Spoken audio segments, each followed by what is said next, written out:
Everybody, Laura here, welcome back to another video. Today I'm trying out a prologue for Vampire the Masquerade Oaths and Ashes. This is an upcoming game. Apparently the release date is 2026, not got a month or anything like that yet, but set in the Vampire the Masquerade universe. And I'm excited about this. So I did try and play Vampire the Masquerade when I was new to streaming. I never finished it, and it's a game that I've always wanted to go back to. So with this coming out, I thought I'd give it a go and see if that universe still sucks me back in. And yeah, let's jump in. My understanding is this is more of a visual novel than Vampire the Masquerade was. But I'm still excited about this.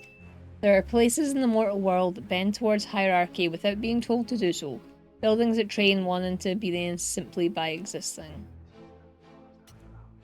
The Opera Garnier is one of them.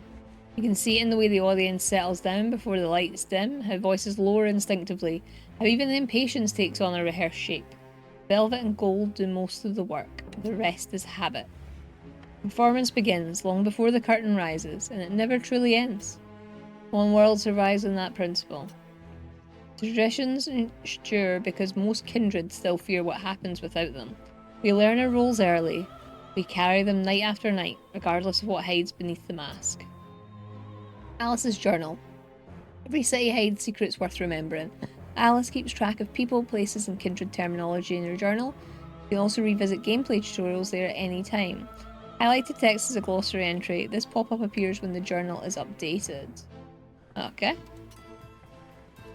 Because once enough undead decide the rules no longer apply to them, mortals begin to notice. Most understand this. Etienne d'Aubigny did not. The Camarilla gave him everything he wanted: status, protection, an audience eager to admire him. He accepted it willingly and played his part flawlessly until the role no longer satisfied him. Then he tore the script apart and stepped off the stage in full view of the house, aligning himself with the anarchs and daring the rest of us to react. Defiance itself is nothing uncommon. Every century produces a few malcontents convinced rules exist solely to restrain them. What makes Etienne dangerous is that his spectacle is a hair away from being contagious, and others might have already rehearsed the same betrayal in private, waiting only for the courage to perform it in public. That's why I'm here. Capturing him will do more than restore order. It will prove what I have spent decades demonstrating already. I am fit to bear the title of Archon. Victories like this open doors in our society. Results are the only currency that survives Elysium, particularly when no one can question who earned them. For that reason, this mission should have been mine alone. Justicar Lucindy, however, deemed it necessary to assign me a companion. As if Thomas of all kindred could add anything but complications. He sits beside me now, one arm draped along the velvet balustrade, posturing arranged to suggest ease. He doesn't watch the stage. His attention drifts through the audience instead, slow and methodical, hunting for a familiar face among unfamiliar ones. He is already looking for Etienne. Protect the Masquerade. The Masquerade is the sacred rule of kindred society. Every choice you make may preserve it to bring mortals one step closer to discovering the existence of vampires. Break the Masquerade too many times and you'll face the final death. Masquerade remains intact. Masquerade is at risk. Masquerade has been breached. Okay. You're staring, Alice. Why did Etienne choose an opera house? What drove Etienne to betray the Camarilla? Why did Etienne return to Paris? Drove Etienne. You knew and became a problem. What happened? Thomas lets the question hang between us for a moment. When he finally speaks, faint amusement threads through his voice alongside mockery and that ever aristocratic contempt he never bothers to conceal. His sire was destroyed. He survived the aftermath by accident, and without her standing between him and the tower, he was pushed down the ranks. Instead of accepting it, he chose to take it personally. Wounds tend to fester when you keep picking at them. I don't know why I've decided to do a voice for this. I should never ever do this. I'm sorry. The oldest story in the book, one so routinely dismissed, a lack of guidance quickly becomes personal failure, especially in the eyes of those who had an abundance of it. And if it had been you? Stripped of influence, reduced to a lesser role, told to be grateful you weren't discarded outright. I would have done what was necessary. Etienne was a useful fool. Confused attention with authority. Applause with influence. The anarchs merely told him what he was already desperate to believe. That his demotion was injustice. That his voice mattered. I don't know how long I'm going to keep this up. Those arguments tend to sound persuasive right after you've been reminded how easily you can be replaced. Thomas's eyes narrow in assessment. He studies me now openly. Are you recognizing something of yourself in him?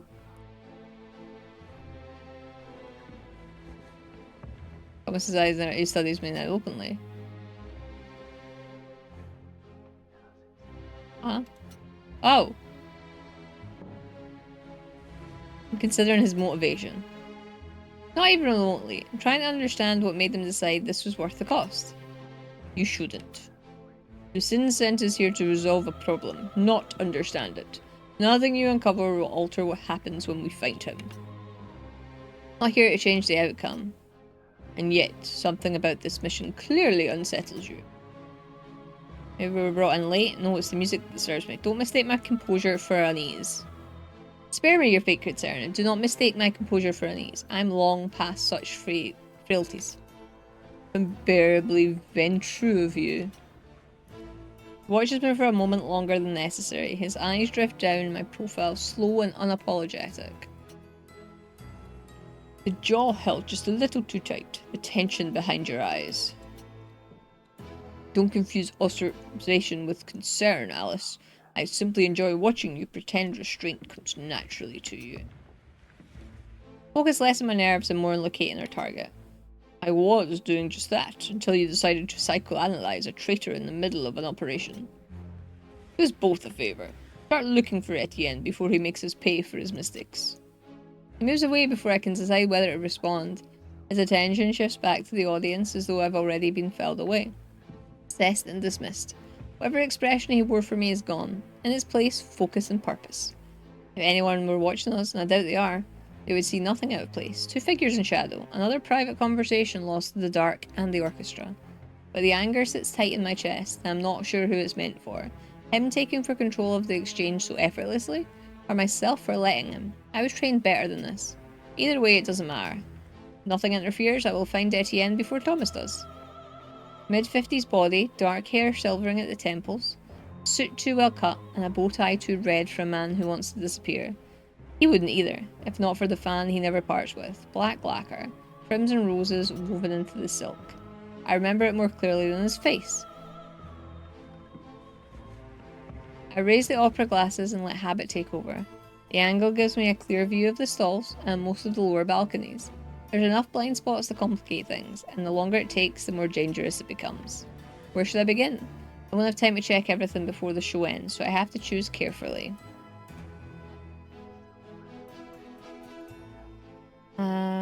Keep your eyes on the exit.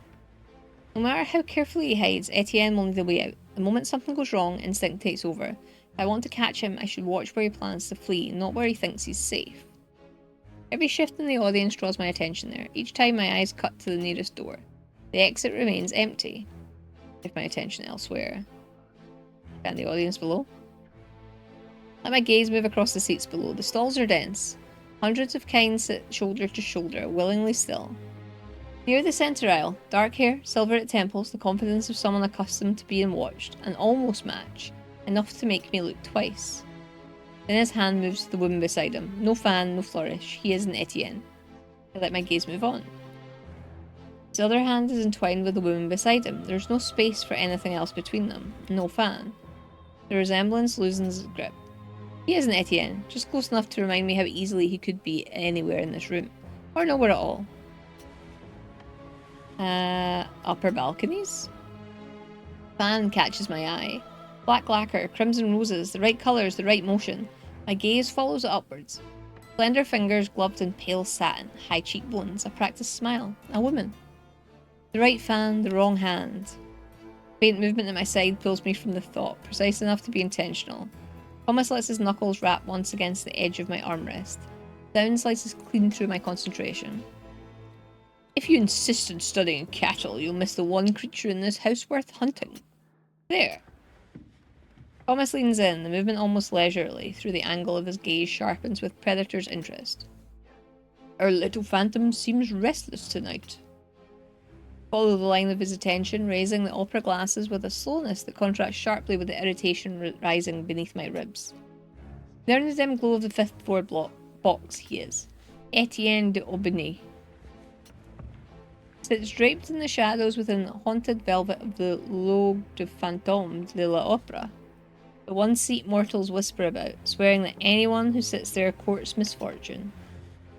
Keeps to the habits of his clan, a box-wrenching legend, ringed with whispered curses. Even in disgrace, a toreador never abandons the comfort of theatrics. Look at him, sending some signals, seems... Gestures lightly towards the box, as though they were all a game stage for his entertainment alone. All that tapping and gesturing? I'd wager the message is something scandalous. I love another, perhaps. I finally study Etienne properly. His movements are subtle, calculated even, fan rising just so, and lowering at an angle too precise to be meaningless. Measured tap dance along the edge, space like punctuation in a coded sentence. No, not that. Come on now. We've lived through the century that invented this absurd code. Banners for secrets, seduction, impropriety. You're practically singing a ballad with it. Thomas hums as though the toreador is leaning out the box and whispering into his ear. Ah, let's become acquainted then. We're being watched. Before I can comment, Etienne shifts the fan again, twirling it in his left hand. Stop treating this like theatre and look at what he's actually doing. He's warning someone above us, someone we're not meant to see. On my feet before the words fully form, my body reacting with a precision that belongs more to instinct rather than choice. Emotion rose Thomas upright with annoyance, his irritation snapping through the air like static. I stepped forward and braced one hand on the gilded railing. The world below dissolves into shifting colour as I scan the balconies above us, row after row in that brief perfect pocket of darkness, till my gaze catches the subtlest of movements of a curtain shifting.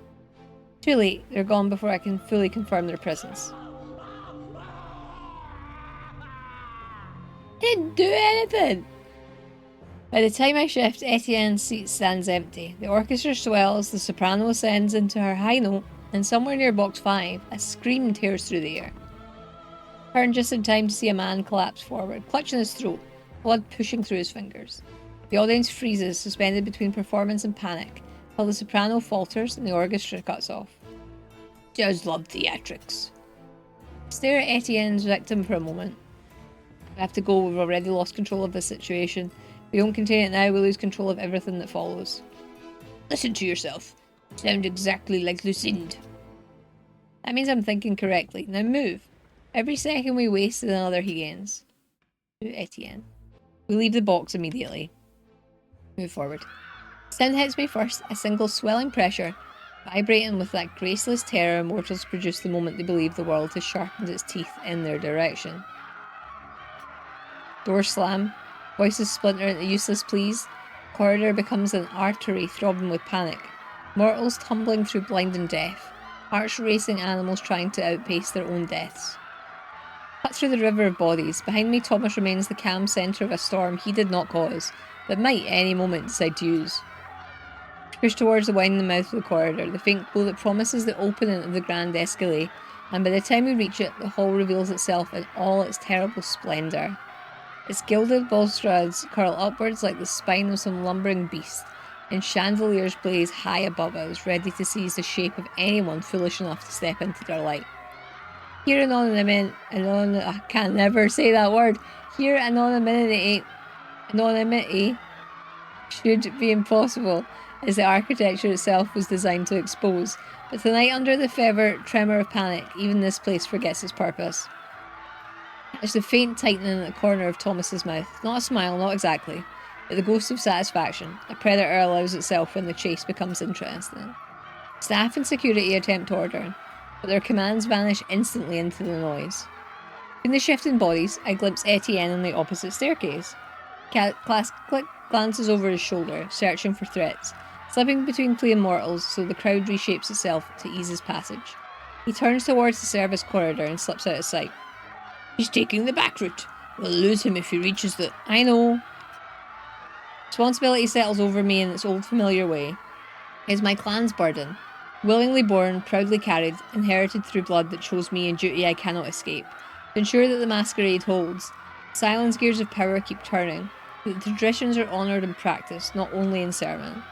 I'm nearly past the landing when someone slams into me hard enough to jar bone against bone.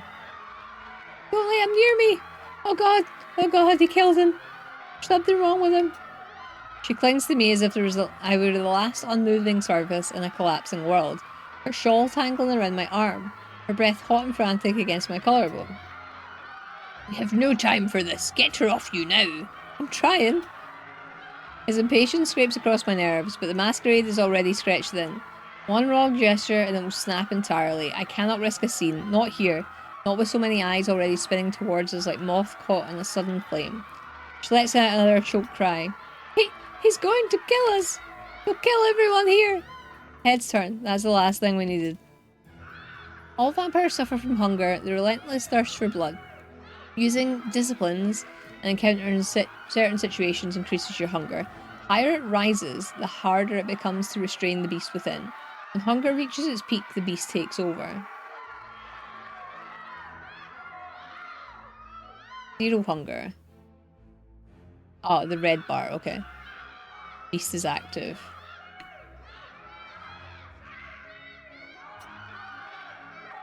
I've no true breath to waste in this, no pulse to hurry me, only the slow pressure of necessity. Call a guard for help, push the woman away, calm the woman, force her to let you go. Oh. Oh.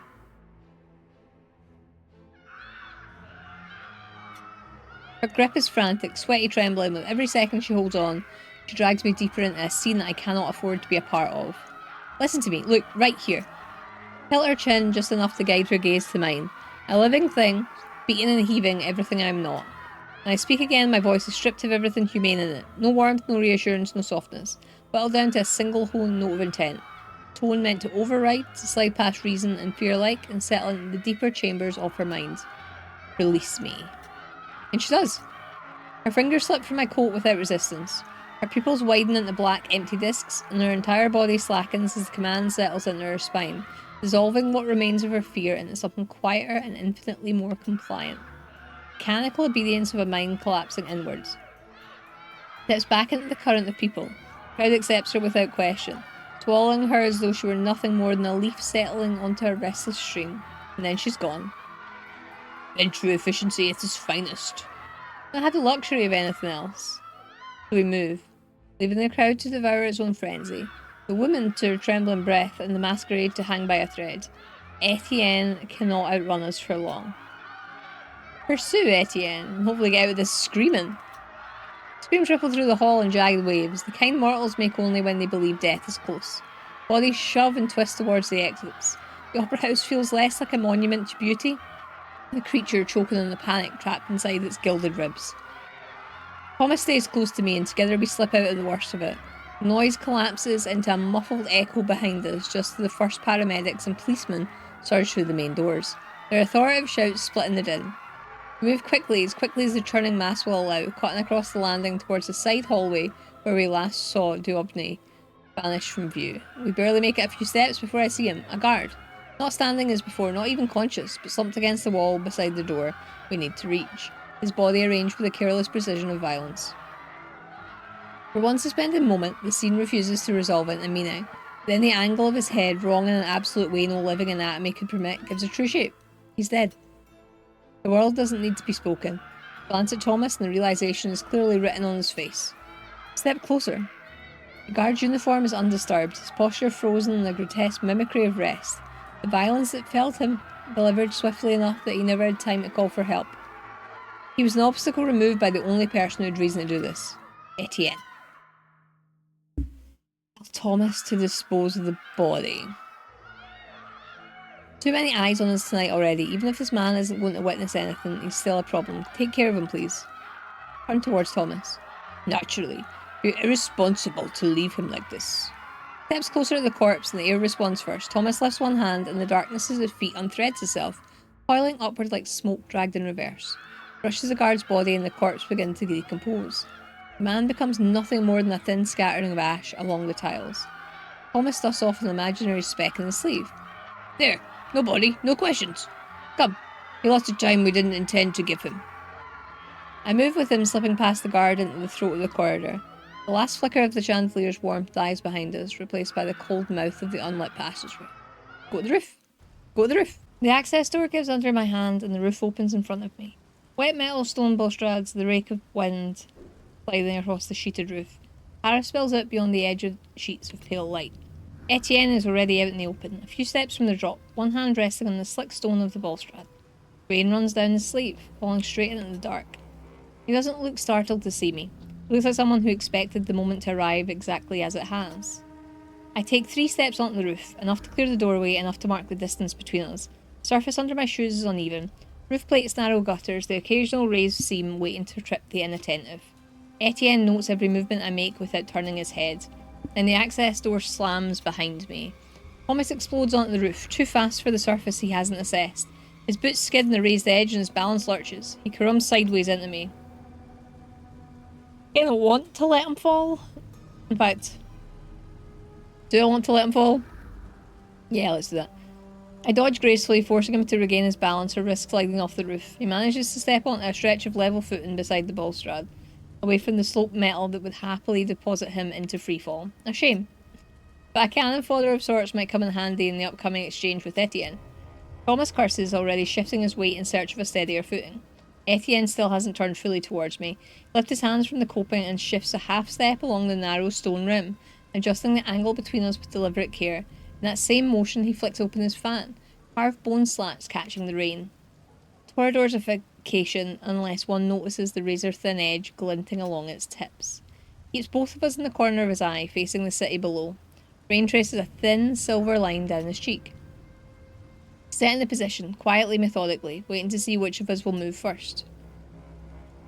I don't know what voice to do for this guy.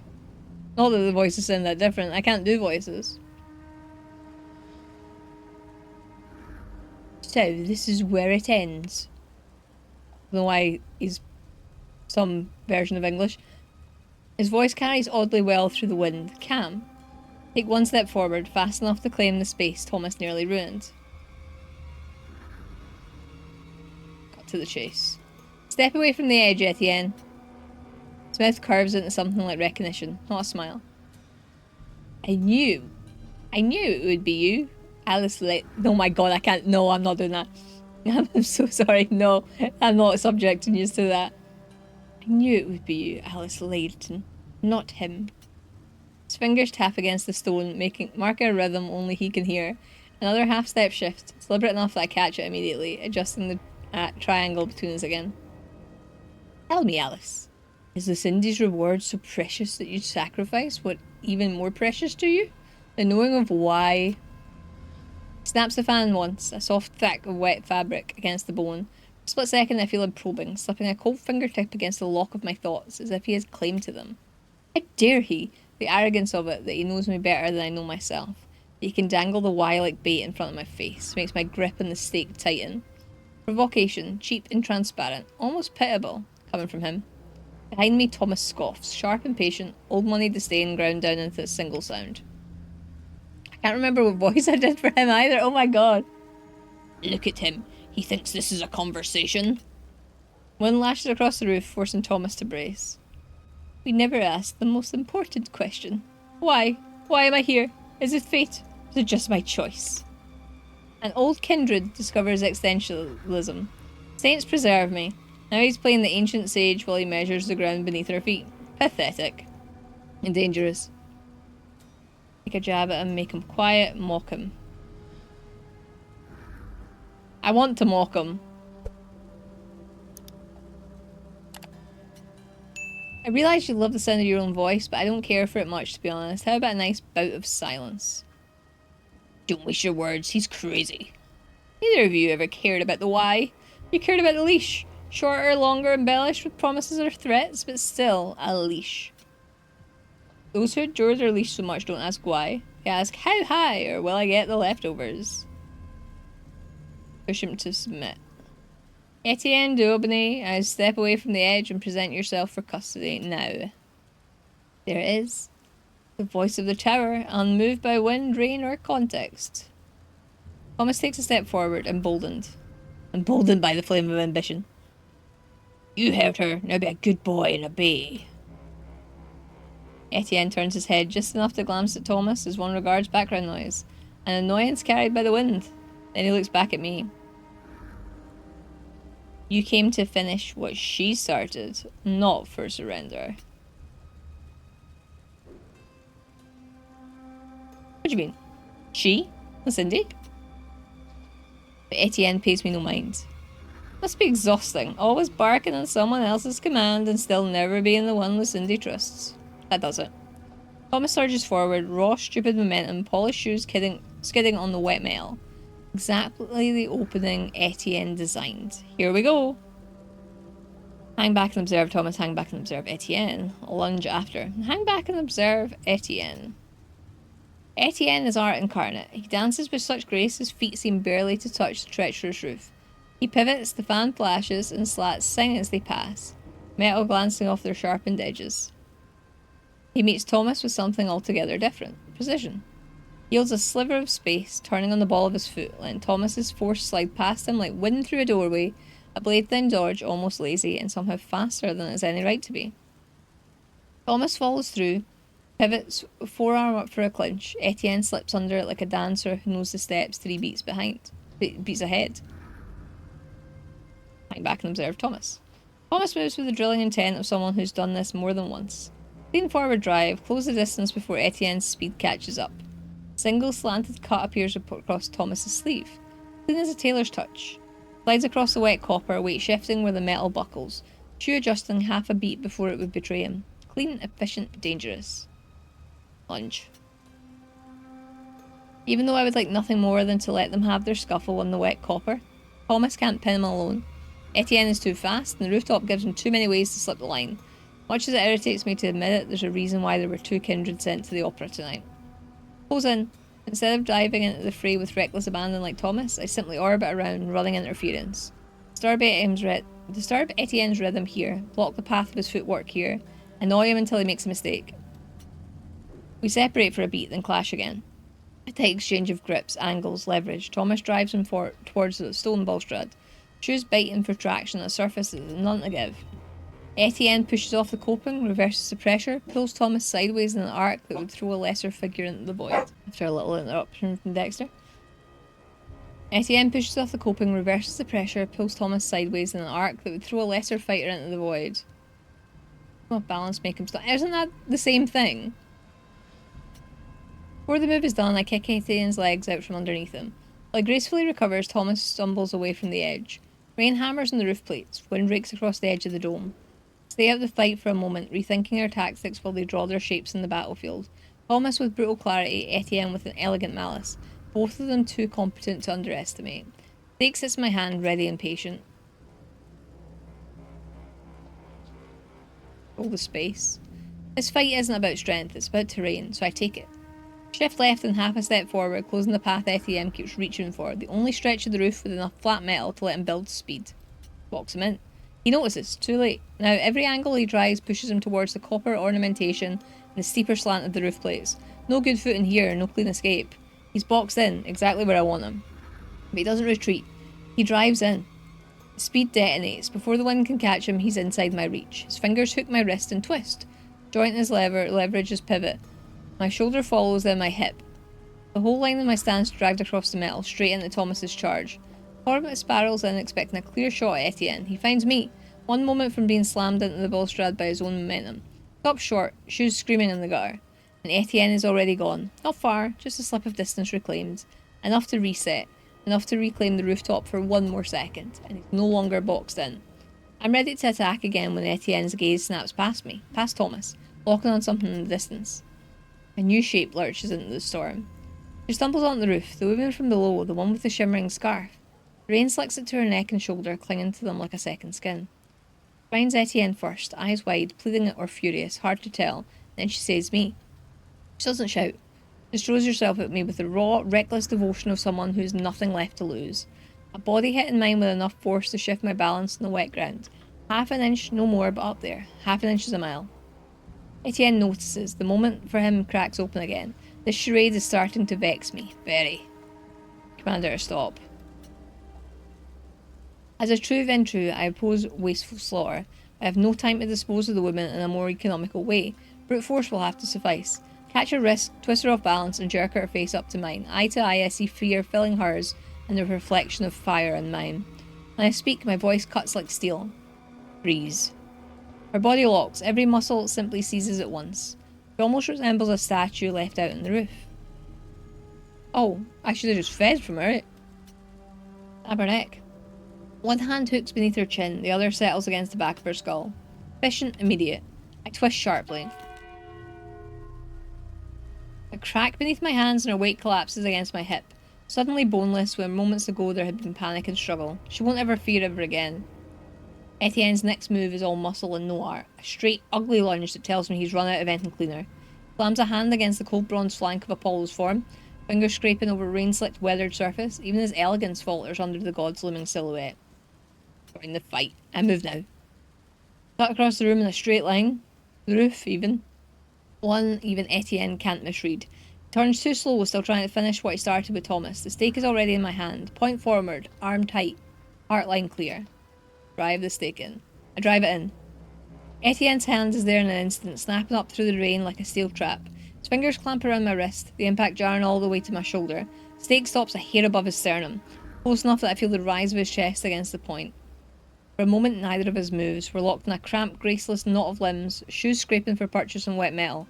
Grip tightens. Storm howls around us, rattling the stone, tugging at our coats, trying to peel us off the roof like loose shingles. Push it. He pushes, I push harder. Stake trembles between us, its point hovering over his heart by the width of a fingernail. He's stronger up close than he looks, desperate strength running on leftover will, leftover spite. I shift my weight down, knees bent, feet solid on the ground. Etienne feels it, his leverage slips. Put my wrists in tight, close to my chest, and twist. A sharp turn through the hips, not the feet. Grip can't follow the angle. It rips loose in rough slide of fingers and rain. The line opens. That's all I need. Drive the stake in. Drive the stake forward in the same moment. Movement. Short, brutal, unstoppable. Ooh. Stake plunges home with a wet, final sound. Thomas. Time drips, slow, vicious. Paris dims around us, rain and copper softening to a buzz. Two apex predators, eyes chained to one another's. Neither will stand down. Only one of us will earn Lucine's favour. Whoever places Etienne at her feet wins. The other goes home with nothing. Simple math. Stakes are clear, the course of action is not.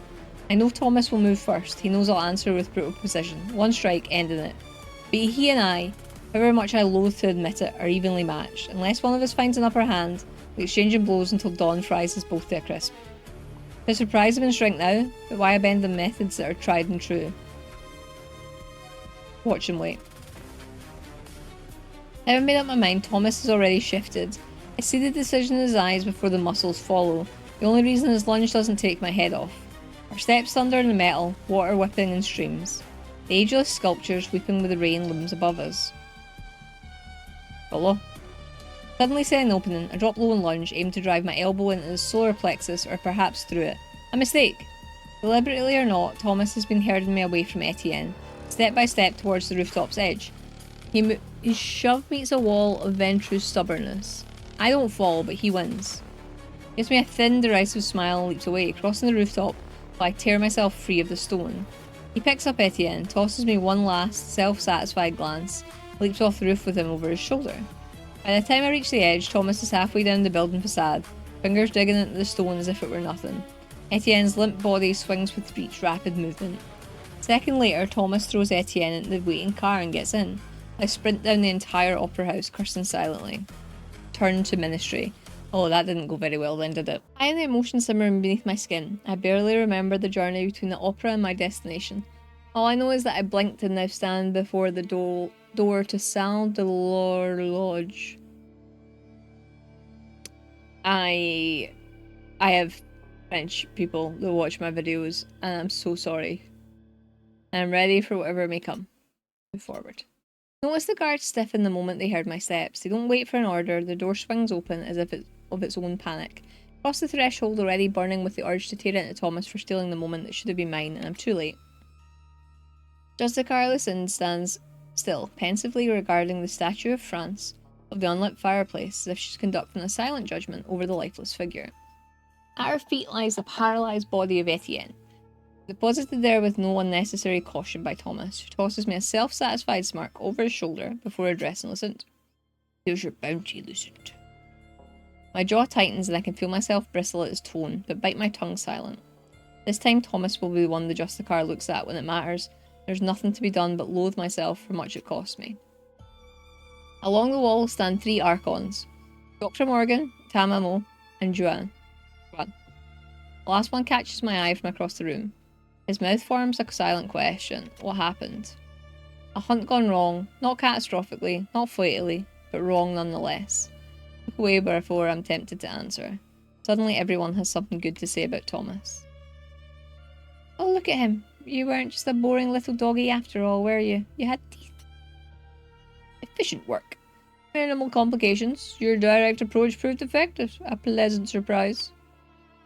The moment the silence stretches, then Lucinda turns slowly as if returning from somewhere far, far away. Her eyes flick to Etienne, then to me. And only then to Thomas, the order itself a judgment. Asset situation. Something in that stillness makes my back tighten an instinct. And even Thomas, usually all posture and puff, shrinks a fraction under her gaze. Indeed. What about the judging by your blasé demeanour, insignificant matter of the attention you drew to us? Thomas' expression falters. He manages not to wilt, but the anger that flashes across his face is nowhere safe to go. I wouldn't say... Lucinda's raised hand silences him in an instant, and even I feel the sting of the venomous words that follow. Spare me. I don't know what's happening. The voices I cannot control.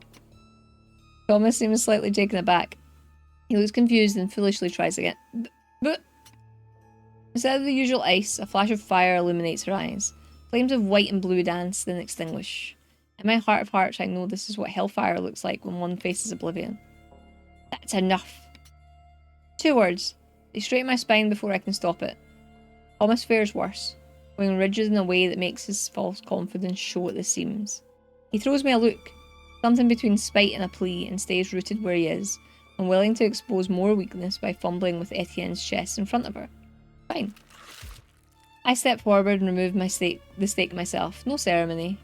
And before Etienne can do something rash and idiotic, Lucinda's high-heeled foot lands in his chest like a manacle. She regards him with the same interest and intensity someone might look at a moth, pinned to a picture frame with its wings still fluttering. Etienne d'Aubigny, by the power vested in me by the Ivory Tower, I hereby accuse you of high treason, squandering official resources, and sedition. Are you aware of your sins? Choices, you mean? His voice lands softer than expected, if he were speaking to someone he once trusted. Something shifts in the room the moment he looks up at her. Small, sharp tightening in the air, like 2 magnets forced to close. I've seen her pass judgment in dozens of kindred. This is the first time her stillness feels sharpened. The silence between them is wrong. Not hierarchy, something older. 2 people with unfinished history. Something neither of them cares to articulate in front of witnesses. I see. And reasoning with you would be a waste of time. No change in her tone, but she does break eye contact first. I expect her to deal him final death then and there, but Lucinda surprises me as she often does. She removes her foot from Etienne's throat and motions for him to get up, which he does, warily and stiffly. We will speak in my office. Speak. Don't insult me, Lucinda. I know well there's no conversing with you. Bitterness like hurt hopes. I found myself caught between appalled at his tone and words and surprised by the poor resignation visible in his slouched shoulders and downturned mouth. To be frank, I know more of Etienne. I know Etienne. His reputation is resilience, not audacity. And yet he is just beginning. I almost feel the temperature in the room dropping below freezing. But as I am soon to find out, Etienne is just beginning. All your talk of modernity, Lucinda, you're the most rigid creature I've ever known. Her voice, calm as it is, vibrates with a tone as sharp as his words. Allow me to enlighten you then. The anarchs are right. We as species stay stubbornly set in the past as our beloved Ivory Tower wants us to stay, we'll go extinct. She doesn't speak. My eyes dart between the passionate Etienne and impassive Lucinda. Why is she still allowing him to talk? The time I spent in Berlin opened my eyes to the truth. We need to change and adapt to survive, just like any other species. Since the anarchs are the only ones doing just that, there are sole chance in these dark nights of unimaginable terrors that give pause even to us. That was quite a monologue there, Etienne. Are you done? Her words are flat, tinged with boredom. Her face and posture stayed passionate. The atmosphere in the room could be cut with a blade. A shadow of sadness passes over Etienne's face. When he speaks, there's less bite to his words and even a hint of a plea. Change or we die, and you can't stand hearing that. Least of all from me. There, he says me like it's a specific memory, a place and time. Lynn's expression doesn't change, but something in the room tightens like a vice. Her glacial eyes flash with something much more primal and older than anger. Whenever Etienne is to her, he is something. I have served her for 35 years and never once made her go that still. Etienne's eyes are both empty and full of feeling. Grief, resignation, serenity, all there at once. I'm certain Lucinda sees it too. Glance at Thomas. He's already looking at me. We both have the same question written in our gaze. What the hell is happening? I look to the Archons for some sign that this exchange makes sense to someone besides Lucinda and Etienne. Joanne's easy posture has gone still against the stone columns. Tamamo's face remains serenely unreadable. Dr. Morgan's attention never leaves Lucinda for even a second. The conversation continues through a few beats of silence before becoming verbal again, but I can't help and feel like they've skipped a couple of lines in this play of theirs. You had a choice. So did you. She scoffs. He shakes his head. When he keeps going, his voice is quieter than before, almost intimate. You sent me to Berlin to test me. Don't dress it as faith. Now you'll do for me what you did for Diron's predecessor. Tidy. Move on. Lucinda doesn't respond to that. Why did you take me, Lucinda? Watched her answer harder questions in front of larger rooms. Never watched her answer this one. Etienne waits, and so do I, against my better judgment. And he turns his head to me. I feel the inside of my own skull turn into the room someone just walked into without knocking. That particular pressure behind the eyes, that unwelcome attention sitting where attention should not be allowed. I know this trick. I know its name. He's using it on me. Bastard is reading me.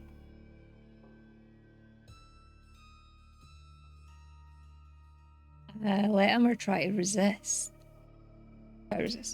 I throw up mental walls, but my own thoughts turn against me. He sees my ambition, a carefully tended fire, and the smaller, hungrier thing it was built to cover. Both feel like fuel for his invasion. Etienne sees it instantly. Worse, Lucinda sees that he saw it. Drag the moon from the sky and lay it at her feet, and it still would not be enough. The air swooshes and a thin cut appears in Etienne's cheek. A trickle of blood leaves behind only a faint trace across his skin. He turns back to her, but does not press her. He lets her stand in the silence she made for one more beat. Lynn's hand moves again, a blur of white silk. Another line opens across his chest, this one deeper. The fabric of his expensive suit parts like a stage curtain. Again, a gash appears in his forearm, tearing through sleeve and skin. To my surprise, clots of vitae, dark and viscous, pull themselves from the wound and plop onto the polished floor. His shoulders go slack. He's not paralysed by the stake anymore, he's paralysed by her. He stands there being unmade inch by inch, sculpture being systematically defaced by its creator. She does not stop. The hand underneath is not the hand I know. I've seen Lucinda's hands before, steady, pale, precise. These are something else. Fingers have edges where edges should not have edges. Where fingers should not have edges. Each one tapered to a line so fine it catches the chandelier light like a blade would. She came into this room with her hand already prepared. This was not impulse. She sharpened herself for him before the evening began. The hand finds him before her grip does. 4 lines drawn down his face. Through the cheekbone, through the jaw, through the mouth, and the chest. In his arms, the ones that should not be moving but somehow are, half instinct, half memory. Each cut is fast. One opens him to the bone. She's not killing him with these, she's marking him. Do you recognise it, Etienne? A hand entrusted with destroying monsters too dangerous to remain within her history? Oh, she was wearing white silk. Look at it carefully. I would have you understand exactly what you became. Lynn steps closer, her hand closes on his throat. She wants the bone under her fingers, she wants to feel it give. She used to like the rain. Never told anyone. Etienne's skin parts under her grip all at once. Her fingers find the spine. His head comes off in her hands. The force of the tear sends what remained inside him across the sins in fine dark droplets. Scatter over her sleeve, across her cheekbone, along the line of her jaw. Body falls on the hardwood floor, hollow thud beside it. The head she keeps for 2 seconds longer than she should, looking at it. And she drops that too. Nobody moves. She's at peace again, and that is the most disturbing thing in this room. Why? Captured him in one piece, and Lucinda extracted nothing. Guards shuffle forward to dispose of the body, which has already started rapidly turning to ash. No confession, no intel, no leverage. I care for theatrics as much as anybody, but who was this show even for? Without looking at us, Lucinda walks past the guards, past the Archons, past Thomas, past me, towards the door of her office. Thomas and I exchange a glance. Neither of us says what we were thinking. Oh, we go into her office? I don't think that's a good idea, but okay. Since office is decorated with exquisite taste and is the opposite of inviting, everything is arranged with a precision that leaves no room for comfort. In Paris, no one stands above the sound. Puff is still dark with him. The line of her jaw still carries a smudge she's not wiped or is wiped in mist. One glove, the white one, is gone. Hands underneath have not been cleaned in centuries. No one will mention it. She rounds the heavy desk and ensconces herself in the luxurious chair. Thomas and I remain standing on the Persian rug, positioned exactly where she wants us. She brings her hands together, fingertips touching, and regards us coldly. I cannot stand any straighter. I fervently wish I could. It's a shame we've all been subjected to ramblings of a disturbed man tonight. Both Thomas and I know an order when we see one. Remain silent. Words of curiosity flight to claw the way out of my throat, but I keep them to myself. Not the time, not the place. I do so very much wish she'd at least gathered what intelligence he possessed. Hey, tell me, did he say anything about Berlin at the opera? Thomas and I exchange a glance. We haven't exactly had the time to chat with our Mark. I see. He leans back slightly, not relaxing, just shifting into the briefing mode. We've been receiving some troubling news from Berlin for quite some time. When Prince Wolf fell, the city fractured, several anarch gangs filled the vacuum, none disciplined enough to establish lasting rule. Now, a leader of one of them by the name of Danielle Duron has rather suddenly risen to power and proclaimed herself a baron. As you might imagine, her uniting a good half of Berlin under her banner poses a dangerous precedent for us. Wait for it to finish. Our intelligence suggests that there is still some strong opposition in the city refusing to bend the knee to her, consisting mainly of the remaining gangs. However, the notion that there might exist a united anarch here in Europe needs to be eradicated swiftly, decisively, and once and for all. Pauses, waiting expectantly for her nods. Satisfied, she continues. Etienne was... A pause. She recovers before anyone but me would notice. Sent to observe and undermine. While his early reports provided indeed rather invaluable information for reasons unknown, and no doubt insane, later on he entered into alliance with the self-proclaimed Baron herself. Phrasing is careful, she's shaping something she wants us to repeat. His execution was an appropriate punishment, did not solve the problem however. Berlin cannot be allowed to unite. Chaos in the city and its never-ending shifts suit us almost as much as if we reclaimed Berlin for ourselves. Sends the correct message. The anarch movement is dangerous, even to those who claim to profit from it. Only the Ivory Tower brings safety and peace. I meant to say echo her words. There's no need to verbally agree, nor does she expect it. Her words carry the obvious truth. Silence falls in the room, interrupted by the soft, muffled noise of Paris at night, seeping in through the high windows. Sin rests her chin upon her steepled fingers, regarding us both with inquisitive eyes, but a carefully blank face. In your personal opinion, how should Berlin be handled, and Danielle Duron in particular? The question hangs in the air, the echo of what we all just witnessed hangs with it. I see Etienne's last seconds again, her hand at her side bare. The look he gave me before he turned his head back to her. Enough ambiguity making me pause. Thomas moves before I can shape my answer, stepping into the space I've left unguarded. Less than a few seconds, but hesitation never needs more. Thomas moves before I can shape my answer. His shoulders snap taut, stepping into the space I've left unguarded. Force. Berlin needs force, not subtlety. Duran most of all. The moment we... Sin does not interrupt him. She watches. Not him. Me. Her gaze settles on me with that silent, meticulous awareness she has. The kind that keeps track of who held back too long and who hesitated. Alice. Hesitation is a price and she's still weighing it. I force my mind back to the question. Duran, Berlin. Speak plainly. The hesitation is gone by the time I speak. I don't bother softening the answer.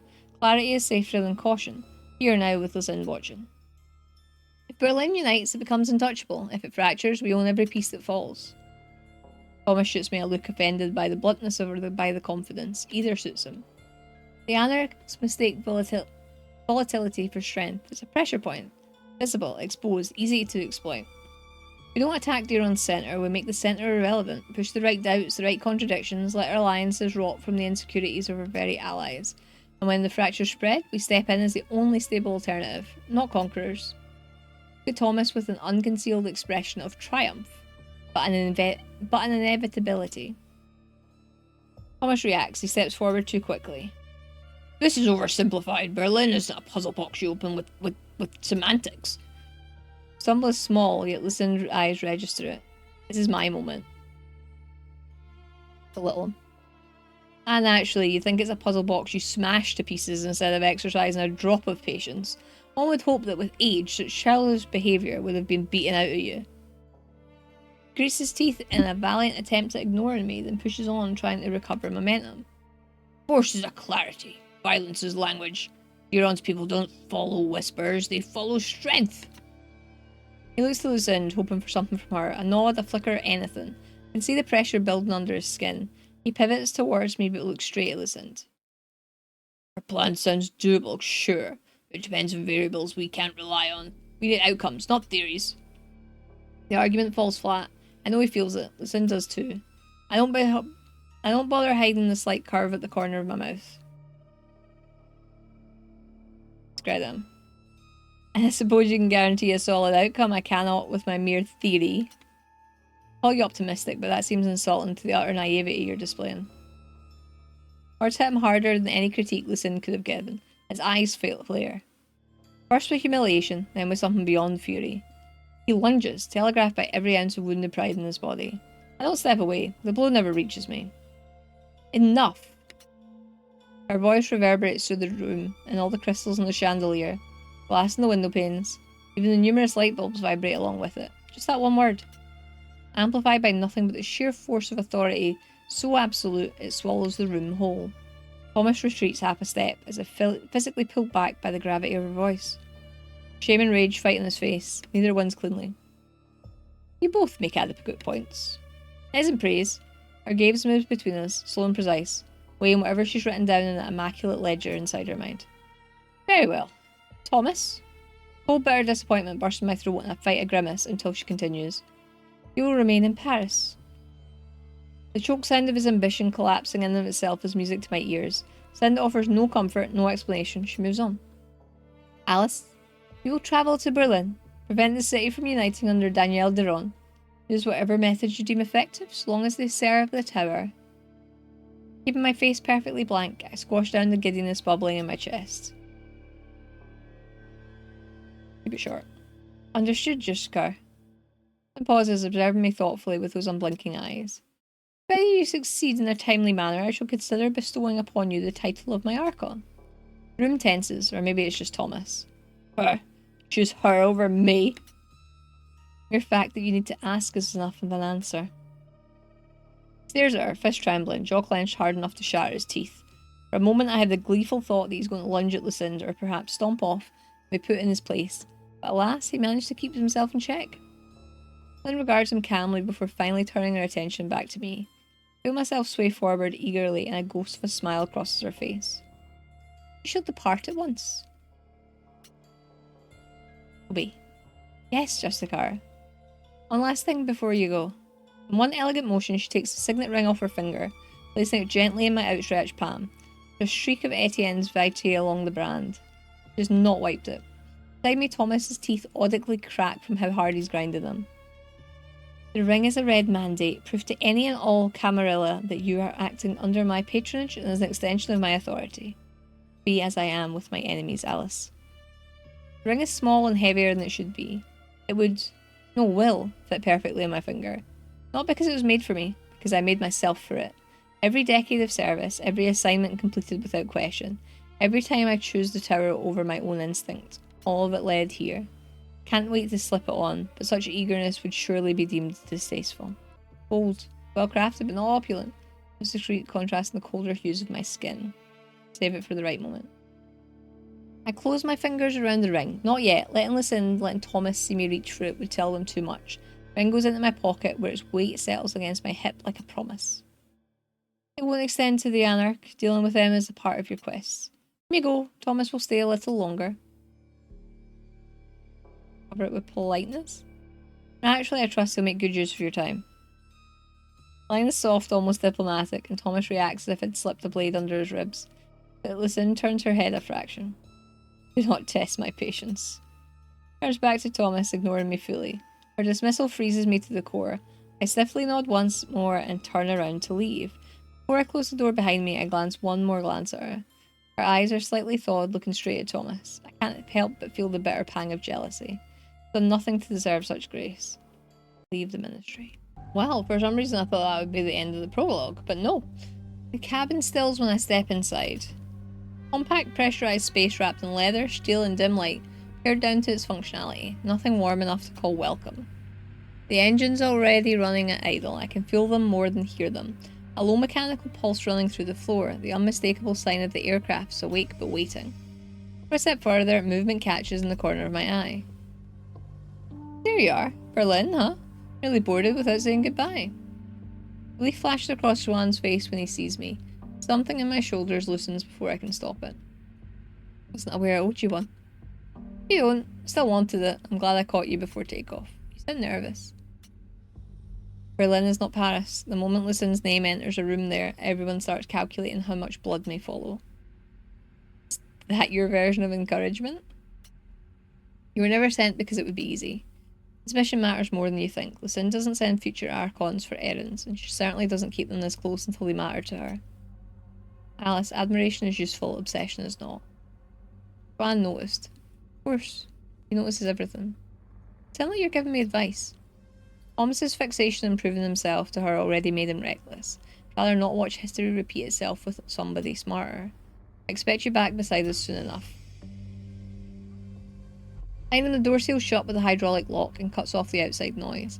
What remains is the low hum of turbines, the distant whir of ventilation, faint beeps of pre-flight systems cycling through their checks. I heard about Lucinde's archives, but it's the first time I'm meeting one in person. Harder to be in a room with one than the rumours prepared me for. And they say we're the monsters. Ahead, the living archive sits in one of the forward seats. She isn't strapped in. Tapped in is even the wrong word. She doesn't look secured so much as installed. Her back doesn't touch the seat, her posture holds itself. Hand folded neatly in her lap. The white band across her eyes catches a sliver of cabin light and reflects it without texture, without life. She speaks before I can take another step. Miss Lightland. Calm, she turns her head towards me by a few precise degrees. Blindfold doesn't shift, but I feel the weight of her attention all the same. Your gait is distinctive. A slight shift underneath my feet tells me the jet has begun taxiing. The engines hum deepen. Question the level of analysis. To identify operatives by that alone? That borders on evasive, and it sounds like charlatanism. Her chin lifts by a fraction, the shift of a device adjusting focus. Stride length, limb symmetry, habitual micro-corrections, and residual tension patterns in the shoulders. Like she's answering my irritation with pure, indifferent analysis. Your movement profile belongs to a narrow behavioural class. Recognition requires no effort. Please, have a seat. Her tone is procedural. My spine goes rigid before I can stop it. I take the seat opposite her. Question forms in my lips, but she continues, unblinking behind the band. Lady Justicar Lucinde would not deploy an operative to Berlin whose behavioural metrics were unknown. Your patterns were documented months ago. Documented? Months ago? My behavioural metrics? Asked directly. You've analysed me? Your movements, tone ratios, stress responses, and micro delays. Standard procedure. Standard procedure. False neutral vocal modulations. Predictable ego spikes when confronted by authority. Distinct micro behaviour. The left hand twitch suppressed when attention is directed at you. Fractional narrowing of the eyes when processing threat. I get it.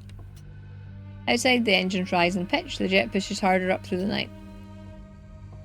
Lady Justicar Lucinda expects precision. From you as well. Jet pitches slightly as the nose lifts higher, the engine settling into smooth, unbroken drone. Use this time to question the living archive further, or to sort through what she's already said.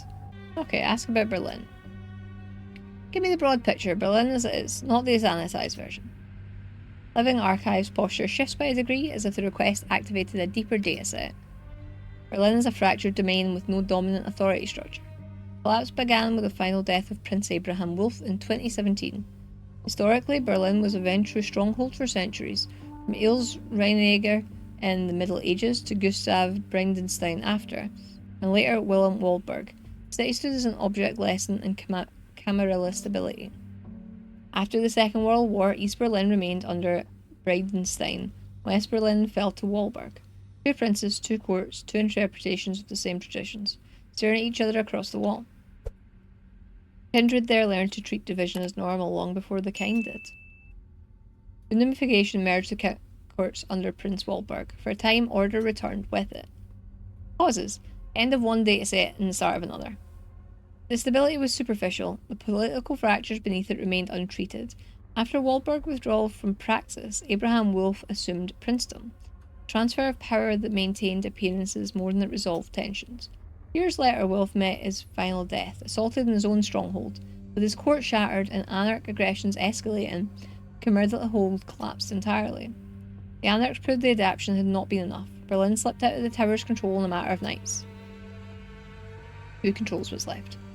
Who holds the territory and infrastructure now? Berlin's mortal landscape is compartmentalised. Turkish networks in Kreuzberg and Neukölln, Vietnamese in Lichtenberg, a neo-nationalist cell in the Outer East. Each of these can hide anarchs, feed them, or be weaponized by them. None are loyal. All are potentially useful. In addition, they're independent gangs without clear ideological identity, squat collectives, art terrorists. Their loyalties are transactional. Memories of the Camilla are not favourable. All of this in one city. One city that is also the capital of Germany. A media hub. If the anarchs unify in under a barren long term, they gain more than territory. An anarch Berlin sends a message: the Camarilla cannot reclaim its oldest trophies. Princes can fall and stay fallen, and order is optional. Holds her hands again in her lap. If that belief spreads, it will not remain contained within Germany. About Etienne. Tell me about Etienne. Everything relevant. Etienne Giovanni Toreador, former Camarilla agent, assigned to Berlin for embedded intelligence gathering and controlled destabilization of anarch structures from within. He volunteered. Records indicate he viewed the assignment as an opportunity to gain favour within the tower. Sounds just like Etienne, desperate enough to call a punishment an opportunity. His behavioural history contains consistent markers: tendency and authority, a strong need for validation. Loyal record is long, his foundation and reason very unstable. Initial infiltration was successful. Established contact with Danielle Deron early, contact became access quickly. Too quickly. Correct. Behavioural drift followed, report tone shifted, indicators of disillusionment increased over time. Disillusionment in Berlin, that actually makes sense. Began transferring intelligence to the other side. He obstructed Camarilla operations, he confirmed allegiance to Durham verbally and repeatedly. Recordings exist. Knew exactly what he was doing. How does a man nurtured by the most organised and influential sect of our kind decide that anarch's chaos offers him something more? Evidence suggests emotional motive, not strategic alignment. Directed at whom? Spell shows decades of direct oversight by Justicar Lucinda. He sought her approval consistently. The loss of said approval aligns with a behavioural shift. He didn't just betray the tower, he betrayed her. Expecting unwavering loyalty from a Toreador has always been an exquisite exercise in wishful thinking. Triumph of hope over centuries of evidence. And her first reaction? No records available. Final behavioural profile. Fatalistic resolve. Objective: to generate value for the anarch through a symbolic death. His decision to return to Paris was consistent with this objective. The mode of death may have been his choice. Camarilla provided the stage. Etienne wasn't stupid. He knew exactly what a return to Paris meant. He walked into the city like someone already certain of the ending. He didn't struggle in the audience hall. No escape attempt. No theatrics. No last-minute plea. Just acceptance. Every word he spoke at the end was rehearsed for someone in that room with a crack in their loyalty. Maybe Thomas. Maybe me. Silence settles between us. There's nothing left to question. Only what comes next. I lean back, watching the blur of clouds swallow the window and let the pieces rearrange themselves in my head. Berlin is a city of strays, schemers, ghosts, people who shed identities the way snakes shed skin. That's where I'm expected to disappear. I walk in as myself, Alice Lightfulton. Power's polished, well-documented protege stand out like a torch in a blackout. The conclusion is ugly and simple. I can't arrive as I am. There isn't time to fabricate a new past from nothing, mint documents and plant a history. I have to work with what already mine. My past trimmed where it helps, angled where it must be, left raw where it convinces. I can come as someone running from a debt, a mistake, a city that spat me out, one more tense shape in a place that feeds an escape. Or I can come as someone drifting, passing through because Berlin is convenient and anonymous. No roots, no loyalties, nothing for anyone to dig up. Oh, okay, choose your mask. The red mandate is a symbol of Lucin's authority, and any Camarilla kindred who recognise it understands that its bearer acts under the Justicar's direct patronage. Among the anarchs, the mandate inspires suspicion instead of obedience, making a false identity safer than relying on Lucin's seal. The Scourge, strength. Or the Keeper of Elysium, the peacemaker, focuses on diplomacy. Former Scourge blamed for an execution that became politically inconvenient. The sheriff denied giving the order once the fallout threatened the courts. He fled before he could offer you up to save his own position. The truth, you truly served as a Scourge but left after the prince's policies towards the Duskborn grew too lenient for your tastes. How others see you. A dangerous weapon abandoned by your own sect. Some see a useful muscle with a reason to hate the tower, others a fanatic. One bad night away from another massacre. Purpose of the mask. Former Scourge understands how to protect strength and control through fear, making this cover useful in hostile encounters and intimidation. So for the Peacemaker. Cover. Former Keeper of Elysium forced out after a violent change in power. The new prince filled Elysium with loyalties and treated neutrality as a threat instead of tradition. Truth. You truly served as a Keeper of Elysium. Your talent for diplomacy and resolving conflicts eventually drew Lucin's attention and earned you a higher place within the tower. How others see you. A skilled negotiator, displaced by the court's politics. Some see a trustworthy mediator, others a Camarilla loyalist searching for a way back into the tower's favour. Purpose of the mask. Former Keeper understands the value of neutrality, making this cover useful in negotiations and politically sensitive situations. Well, I think we're going to go as the Scourge, aren't we? Gentle ding in the background. We've arrived. Then it's gentle. Tilt a hush. Lights rising through the clouds. We touch down, a short shiver running through the cabin, and the night outside's turned clear and ordinary again. Only now do I register the two mortals in the far corner of the cabin. And silent the entire flight, folded into the upholstery, the part of the decor. Chosen last minute, clearly. Wrong clothing, wrong posture, wrong everything for a Ventru jet. The mortals don't dare breathe too loudly. They know better. And it isn't restraint alone that keeps me from feeding. It's the curse in the blood. Theirs is wrong for me. Wrong scent, wrong taste, wrong everything. A Ventru doesn't force a meal. We stop at a remote stand. The door unseals itself with practiced sigh, and the smell of fuel and damp concrete moves through the aisle. Stairs touch the concrete. Ground crews appear and vanish at the edge of vision. Living archive doesn't offer a farewell. I rise, the red mandate a measured weight in my pocket, and step into the wet darkness. Black car is waiting for me. Figure in a long coat moves from the shadows, opens the door with a practiced, wordless motion, and blends into the darkness around. The driver's hands sit on the wheel, gloved, steady. Doesn't look up. I slide in. Wipers lift, fall. Berlin waits, restless and listening. The car pulls away from the airport like a bullet through rain, under a sky drowned in storm dark. Engine hums with the soft assurance of German engineering, efficient and precise. Rain drifts in long diagonal lines across the windshield, catching the pale orange glare of the terminal's lights before dissolving into darkness. I lean back and let the rhythm of the rain decide how fast I'm allowed to think. Watch the city. Watch the city emerge from behind the airport perimeter like a creature waking up from hibernation. What begins as an open highway, orderly quiet, mutates into the slow sprawl of streets that seem to breathe in rhythm with the rain. Headlights glide across metal. Glass puddles, each reflection folding into another until everything looks alive. Berlin speaks in layers, one human, one not. Neon signs stutter. Billboard flickers through fragments of colour. Red, white, then black. Perfume billboard. We hit East Luxus. Blinks through static. Its model's eyes slash red with spray paint. Kein Konig, kein Turm. No king, no tower. A few blocks later, a poster for a housing protest peels from the brick wall, and beneath it, in darker paint, someone has written a message of their own.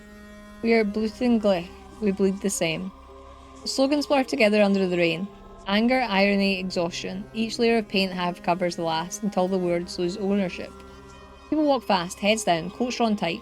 No one looks up. City moves, but no one seems to arrive anywhere. Chaos has hierarchy. Every sound layer like an orchestra tuning to a dissonant key. The drone of trams, the distant sirens, the hollow thud of club bass bleeding through the industrial frog, all merge into something that doesn't resemble noise at all but speech. Berlin speaks. Through pulses, electricity through wet veins, steel through bone. Doesn't speak to me, not yet, but I can tell it knows I'm listening. I don't understand the language yet, but I recognise the rhythm. The same pulse I've felt before, except this one feels different, hungrier. Driver doesn't speak, he drives with quiet competence. His hands are steady in the wheel, too steady. Seen that kind of discipline before. Fools learn to move exactly the way they're taught. He catches my gaze in the mirror, not startled, not sizing me up, just registering me the way trained men do. I expect tension, perhaps even grovelling, but what I found in his eyes is an irrelevant glint of curiosity. How are you finding the city so far? Isn't just being polite. Different from Paris. Less concerned with being admired, more interested in surviving itself. Exhales through his nose, not quite a laugh. It's one way to put it. Everyone in this city's hiding something, even the streets. It's a game, it's a puzzle. I'm not sure if the one who solves it will come out on top. Is he trying to warn me off? That's almost funny. Windshield wipers slice through the rain. They brought you here, haven't they? Those who call the shots? Hands tighten the wheel, leather creaks. He's holding something back. As you put it yourself, they call the shots. It does not concern you. Sometimes it doesn't, sometimes it does. Always starts like this though. Grand promises of order, but the mess down here in the gutters looks awfully familiar. Glances at me again in the rearview mirror. Not long enough to be rude, but long enough to say he knows what I am. Just the category. One of them. No matter who his master might be, he's still tissue and bone of the city. Another part of an organism that spent decades trying to sweat out that very same foreign body. I hold his gaze. He's angry, he's tired of it, he thinks I couldn't possibly understand. Then I look away. I despise incompetence too, not that I could make him understand, not that his feelings matter. Ultimately they're about as relevant as a crushed can beneath our tyres. Change is in the air. Something about to snap. It feels less like the can before the storm and more like the pullback of a whip. You sound like a man who picked his seat and hates the view. He almost smiles. Dry, bitter and proud of it. Not a single servant back in Paris would have dared, but then, I'm not in Paris anymore. You and I both know I didn't arrange the seating for this particular feast. He says it in an offhand, relaxed manner, but I can read between the lines. He wants out, and knows he won't get it. The streets are narrow. Streetlights pulse against wet stone. For a while neither of us speaks. Well, you said it yourself. Muscles along his neck pull taut and tension climbing towards his shoulders. Keeps his eyes locked on the road as the anger finally pushes past whatever fear was holding it down. You people never think about the rest of us. You build your tower, destroy Haven, rip each other apart, call it balance, but someone has to drive you through the wreckage. Angle a crumb of understanding before him. Someone's leash is too much slack, or perhaps too little. It's hard to tell which, but maybe I can use this man's anger. What would it take for you to believe it's worth it? He gives me a look, half reproach, half pride, a little calmer. This is my city. You have a place like that? Somewhere you've been reborn so many times you're practically tethered to it? Where you know that if you leave you'll never rise again? Turn a corner. I study him in the mirror, not his face but the conviction behind it. For a second my expression softens, almost human. You want to protect it. Some of us are just tired of being collateral. And you might want to be careful airing that sentiment around the people who get to decide what counts as collateral. His eyes widen just a fraction. He wasn't expecting a warning. He knows he won't get another. He stays quiet and the silence between us is no longer taut with tension. I don't know why that noise is. Car slows to a halt by the curb. Rainiger Hotel looms ahead, sealed off from the city like a different species of predator. Car stops. Neither of us reaches for the handle. Driver doesn't turn to me, doesn't offer to help with the door. Feel the irritation spark. A lesser city, a different night, and I'd rip him out of that seat by the throat just to remind him how the order of things actually works. That shouldn't have been speech. First night of a mission, where restraint matters more than satisfaction. This is all wrong. Force the impulse down and open the door myself. The air outside is colder and weirdly cleaner. The door closes, a muffled click swallowed by rain. I look up again, the car is already gone. The Rainiger Hotel feels like a monument built to deny the passage of time. Marble floors gleam under the soft gold of chandelier light, every reflection captured and held as though the building refuses to let anything truly fade. The air is heavy, perfumed in the old way, beeswax tobacco and something floral that has long since lost its name, controlled, faintly lifeless. The air is heavy. Perfumed in the old way, the traces of beeswax tobacco and something floral that has long since lost its name. Here is regulated perfection, the stillness, the stage comfort. Controlled, exact, faintly lifeless. I'm confused by like some of the repeating parts and stuff. It's like, don't know enough about images and text when it comes to like AI. It doesn't have an AI thing. But I'll be pissed off if it has got it. Because obviously Masquerade didn't. Control exact, faintly lifeless. Concentrate on the space. Stop halfway across the lobby. Not from uncertainty, because the vastness of the place seems to close around me. The echo of my own heels swells and pulls back from the walls until it sounds like someone else is walking beside me.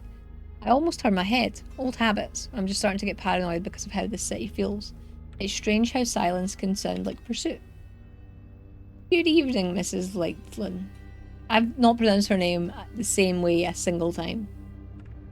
Kel's been expecting you.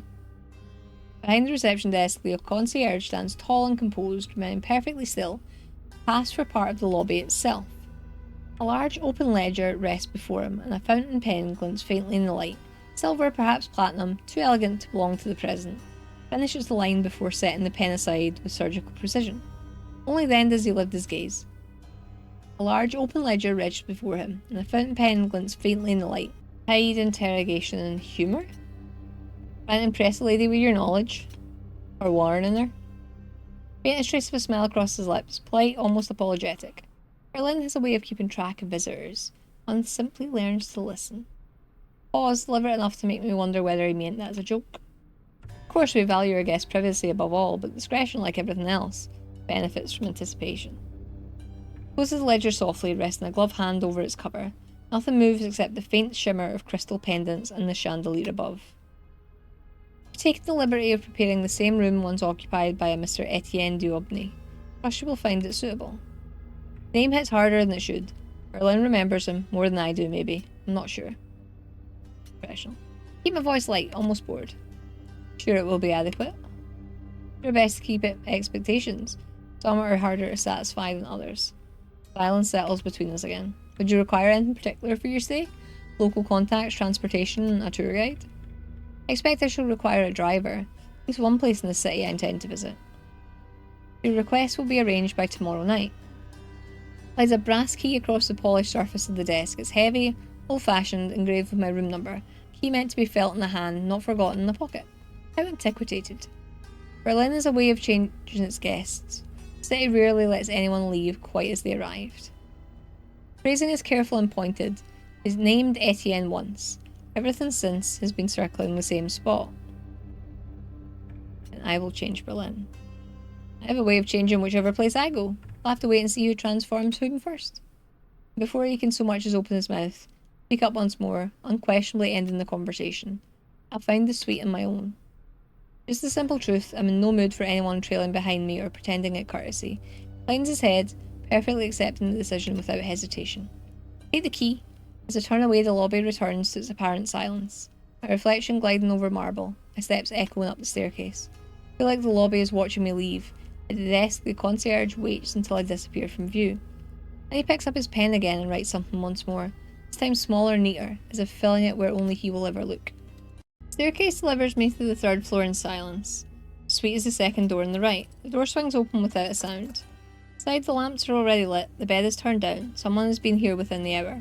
Whoever they were, they left the room exactly the way Etienne would have left it. Use all your senses. The faint smell of lavender lingers in the air, lavender of drawers meant to mask what's beneath. My steps sink into the thick carpet, softer than the marble downstairs, absorbing sound instead of returning it. The room does not return what I give it. Sound, scent, attention, all of it goes in, none of it comes back. Furnishings are heavy, symmetrical, placed with an accuracy that borders on reverence. Curtains are drawn tight across the windows, hiding whatever waits outside. On the writing desk lies a stack of hotel stationery, crisp but untouched. Next to it rests a quill pen with a silver nib and a porcelain holder, a relic from another century. The end of the feather is stained with the faintest trace of ink, as if it remembered a hand that hasn't touched it in years. Warm light from 2 shaded lamps spills across polished surfaces, catching dark wood and brass and soft reflections. The suite is still, suspended somewhere between elegance and preservation. Nothing here seems touched by time or by life. Still, the decor is tasteful if antiquated. Its opulence speaks of the many esteemed guests whose eyes it caught throughout the decades. Brush my fingers across the leather blotter. Something underneath catches, a corner of yellowed manuscript.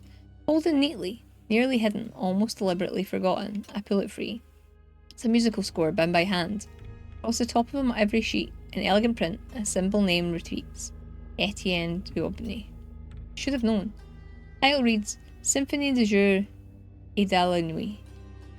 On 5 acts. The Symphony of the Day and the Night. 5 acts. Yeah.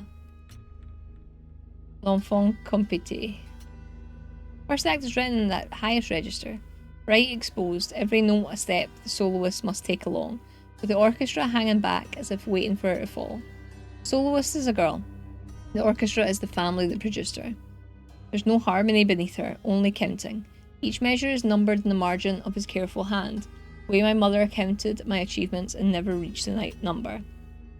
Ne brise pas le rythme, le mensonge tient tout. Don't break the rhythm, the lie holds everything together. Writes a girl who mistook obedience for being seen. I read it twice before I understand what I'm reading. He wasn't writing about himself, he was writing about me. Hunger sharpens. I press my tongue against the back of my teeth. Le doubleur. Strings dominate the score immediately. Every line seems to complete with the next first space, so the music itself is trying to claw its way to the front stage. My eyes follow the notation tighter and tighter until I'm 16, 25. 25 again. Standing in rooms where every conversation already belonged to someone else before I open my mouth. The score understands that far too well. My brother's rooms, my brother's audience, my brother's applause. Chord comme de cri rien. The strings like laughing screams. A cruel sentence. Cruel because it's accurate. Every achievement in that house felt like interrupting a performance nobody wanted interrupted. Every success arrived carrying the vague embarrassment of taking up space incorrectly. The score understands that far too well. Discipline et la mer. Nice notation. Structured phrasing. Every line places exactly where it belongs with almost military discipline. Beautiful control. Suffocating control. The music advances carefully, never straying far from the rhythm established beneath it. The melody itself no longer trusts its own instincts without permission from something greater. Ne peine pas du. Don't think. Play. The sind, not the title, the relationship. Patient teacher who rarely offers praise and is therefore worth chasing. The mother figure I went looking for the moment I left the first one in the ground. The room is smaller than it was an hour ago. The walls have not moved. I'm the one who has shrunk into the space they were already prepared to hold. Being the daughter, the wife, the widow, the apprentice, the hand. Almost 2 centuries of carrying the right shape for whichever room I entered. Close the score. My hand resists it. Each finger has to be peeled back from the cover separately. The hunger has migrated from behind the eyes and settled in the jaw, in the teeth. The red mandate. The red mandate rests inside my coat pocket, heavy against my ribs. I don't need to see it to feel the weight of Lenz seal pressing through the fabric. Be as I am with my enemies, Alice. Tonight the memory sounds too much like the beast. A knock interrupts the silence. 3 soft taps. Concierge, perhaps? The luggage from downstairs. Final inconvenience dragged to my door at the worst possible moment. I rise anyway. Answer the door. The moment the latch clicks open, the beast wakes fully. My body reacts before thought catches up. Muscles locking, fangs pressing down from my gums hard enough to ache. Every instinct inside me lunges towards the woman standing in the corridor. She's a mother. The knowledge arrives whole and complete, shoved straight into my skull by cursed ventru blood. She's the right kind, the only kind my blood will accept. She stands motionless beneath the yellow corridor light, middle-aged, plain coat, flat shoes darkened by rainwater. Her eyes stare slightly past me, unfocused, and most importantly, empty. Someone has been inside her head and hollowed out everything that was not necessary for the walk to my door. The woman lifts one hand mechanically. An envelope rests between stiff fingers. I barely look at it. My attention keeps snagging on the pulse in her throat, the only thing that will satisfy my rarefied taste. Someone arranged this before I even reached the hotel. Someone knew where I would be, what I would need, what my curse would answer to. Thought horrifies me more than I expected. Speed. Drink. A force slams her body into the opposite wall hard enough to rattle the frame painting beside her. There's no Georgiana, my sire, standing over my shoulder, reminding me what separates a ventru from an animal. My fangs sink into the woman's throat so hard I feel flesh tear before the blood even reaches my mouth. When it does, every coherent thought inside me simply comes apart. Only blood flooding in my mouth, and hot pulses and the primitive ecstatic relief of finally feeding after hours of starvation. The beast devours her greedily. More. Body Chrysler harder against the wall with every swallow, instinctively trapping the vessel, as though terrified she might somehow disappear before I can drain every last drop of maternal warmth from her veins. I hear sounds filling the corridor. For one distant, confused second, I think the woman is crying. Then I realise the noises are coming from me, just raw pleasure escaping while the beast feeds itself exactly the way it always wanted to. The woman's legs finally give out. The beast keeps her upright anyway. More. Just a little more. When it's done, the woman collapses onto the floor the moment my grip loosens. Blood stains the collar of her coat. Her chest still rises faintly. Alive, technically. The envelope lies crumpled nearby. The card, now soaked, has slipped halfway free. Slowly I crouch and pick it up. My fingers leave fresh red streaks across the paper. Welcome to Berlin. My grip tightens around the card and the pleasant haze slowly evaporates, leaving only shame. I leave the woman in the corridor and slam the suite door behind me. I sit in the bed with the card in my lap and the score on the desk and the mandate in my coat, and none of it tells me what I need to know. Someone in this city truly believes they can collar me with information, manipulate me with shame, steer me towards whatever political outcome they planned for Berlin tonight, and they've misunderstood me so completely it borders on suicidal. Sin forged me out of obedience and ambition. If Berlin insists on treating me like a weapon, perhaps it deserves to learn what happens when weapons stop caring where they swing. Go to slumber. Okay! I thought there would be a proper cliffhanger, but not the case. We have finished the prologue. So if we want to know what happens in Berlin, then I guess we need to play the full game. Dear Kindred, power is never free. Every favour creates a debt. City watches, the city remembers. Thank you for playing the demo and stepping into Berlin's shadows.